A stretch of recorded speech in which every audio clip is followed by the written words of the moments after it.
ঈশ্বরের কাছে আমি কৃতজ্ঞ যে আমি এরকম একজন মানুষের সন্তান। এই গানটা কোন গানটা?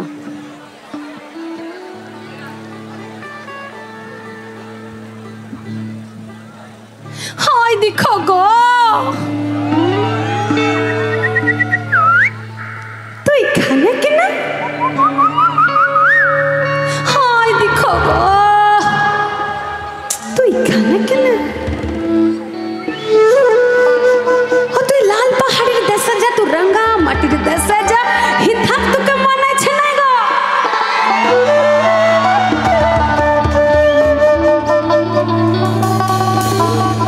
না না একেবারে মানাইছে না গো। তো সেখানে গেলাম মাদল পাবি, আর মেয়া মরদের আদর পাবি।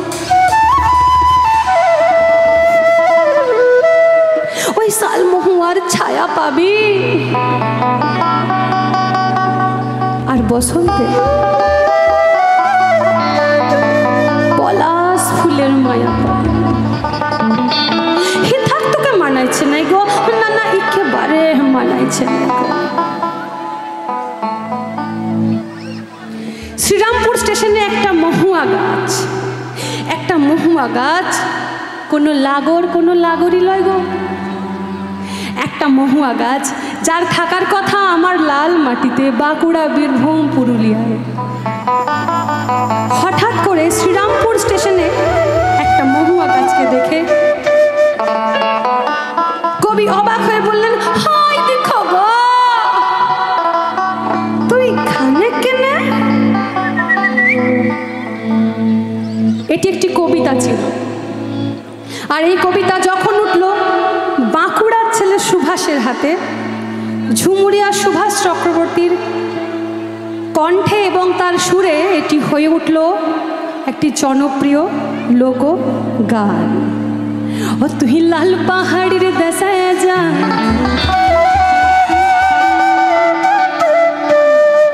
তোমাদের এই চিৎকারটা ওপর থেকে একজন শুনছে, এবং আমি তাকে কথা দিয়েছি যে আমি যেখানেই যাব সেখানে তুমি আমার সাথে যাবে, আমি যেখানে পা রাখবো সেখানে তুমিও পা রাখবে। তাই এই গানের সৃষ্টির জন্য, গানের স্রষ্টার জন্য একটা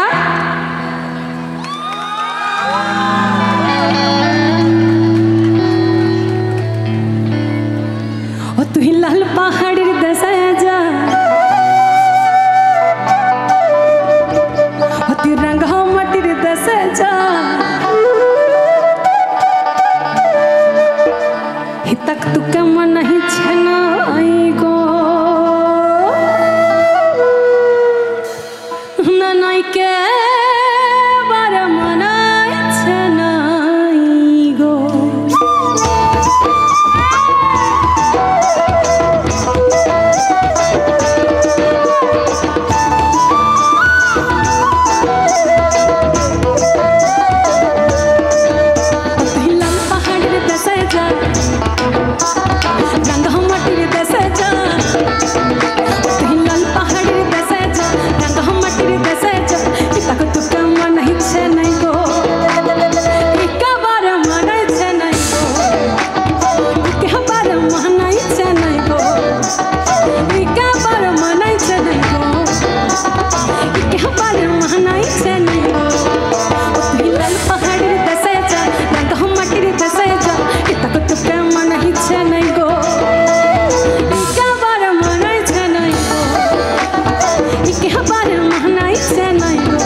কতটুকু